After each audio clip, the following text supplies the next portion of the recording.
नमस्कार दोस्तों। मिथुन राशि वालों का इस साप्ताहिक राशिफल में स्वागत है और मैं 10 नवंबर से 16 नवंबर की चर्चा कर रहा हूं। ग्रह जो है आपके लिए क्या योजना लेके आए हैं ये मैं आपको बताता हूं। तो सबसे पहले तो हम जो बात करेंगे वो आपका लग्नेश जो है बुध, उसकी क्या स्थिति है, हम पहले यही बात करेंगे। बुध जो है आप देखिए 6th हाउस में आके बैठ गया है। बुध 10 तारीख से ही वक्री हो गया है और ये जो नक्षत्र है वो वृश्चिक राशि में अनुराधा नक्षत्र के अंदर वक्री हुआ है। मंगल भी जो साथ में है, मंगल भी स्व राशि का होकर अनुराधा नक्षत्र में ही बुध के साथ, और ये बहुत ही क्लोज है, आपस में बिल्कुल क्लोज है। तो इस हफ्ता जो आपको मेनली जो थीम ये आती है कि ये जो पूरा सप्ताह जब बुध वक्री रहेगा, केतु आपके 3rd हाउस के अंदर है और सूर्य और शुक्र आपके 5th हाउस में है, तो आप बहुत ज्यादा जो है लोगों से मीट नहीं करना, एकाकीपन में रहना, अवॉइड करना मीटिंग्स को, और गलत शब्दों का यूज कर लेना, ये इसकी बहुत ज्यादा संभावनाएं हैं। क्योंकि बुध वक्री होने से हम मिस्टेक्स बहुत करते हैं, हमारा व्यवहार जो है वो बहुत गड़बड़ हो जाता है। तो व्यवहार पे विशेष काम आपको करना है, खासकर 6th हाउस के अंदर है, इसलिए बृहस्पति भी वक्री होकर आपकी सहायता नहीं करेगा 12 नवंबर से। तो मैं सिर्फ ये कहना चाहता हूं कि केवल व्यवहार को ठीक कर लें, लोगों से मीटिंग करें, एग्रेशन को बिल्कुल कंट्रोल करें। कोई भी आप कमिटमेंट अगर कुछ कर रहे हैं तो उस कमिटमेंट पे विशेष ध्यान दें। अनुराधा जो नक्षत्र होता है वो मित्र उसका देवता है। मित्र देवता होने का मतलब ये है कि हमें लोगों से मित्रता करनी चाहिए, हमें एक ओपन व्यवहार रखना चाहिए, कोई क्लोज व्यवहार नहीं रखना चाहिए कि ये मेरे बारे में क्या सोच रहा है, ये हम इससे शत्रुता कर लें, हम किसी से जेलेसी रखें, ये नहीं करना चाहिए।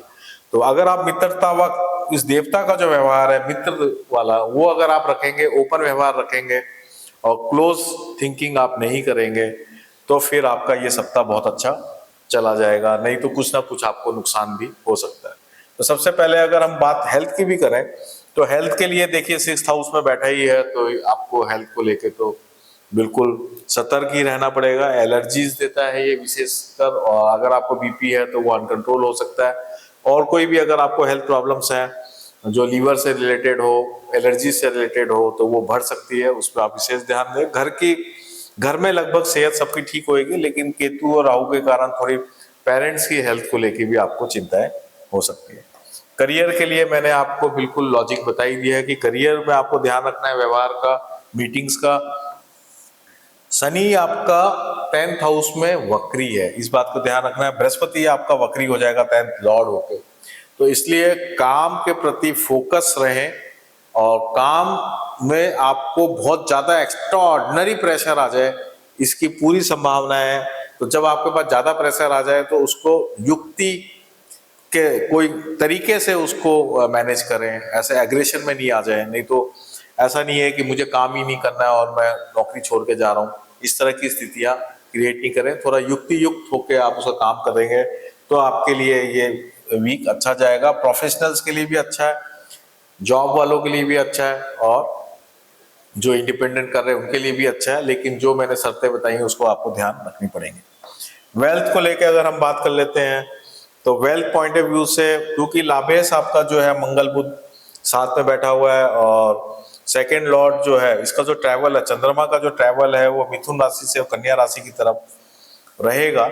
तो ये वेल्थ पॉइंट ऑफ व्यू से कोई विशेष बढ़िया नहीं है। लेकिन आप यूं कर सकते हैं कि अगर आपको कोई प्रॉपर्टीज लेनी है या आपको कोई लोन चाहिए जिससे कुछ फिक्स एसेट, कुछ भी कोई भी फिक्स एसेट आपको बनाना हो, गाड़ी लेनी हो, घर की सुविधाओं के लिए कुछ लेना हो, तो उसके लिए आपको लोन लेना पड़ सकता है और लोन आपको आराम से मिल जाएगा। अब हम रिलेशंस की बात कर लेते हैं। तो रिलेशंस पॉइंट ऑफ व्यू से ये सबसे कमजोर हफ्ता है।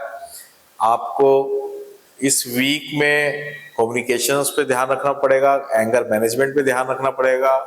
आप हो सकता है कि जैसे मैंने आपको बताया कि लोनलीनेस में रहें, आप लोगों से नहीं मिले, इसकी पूरी संभावना है। लेकिन बुध आपका मित्र नक्षत्र में है, उस बात का आप दिमाग में ध्यान रखें और एक अपनी को लोगों से मिलने की कोशिश करें। रिलेशनशिप के अंदर तो मिलना ही जरूरी होता है, तो चाहे वो प्रेम संबंध हो, चाहे आपके जीवन साथी से संबंध हो, मीटिंग्स और ओपन कम्युनिकेशन जरूर रखें।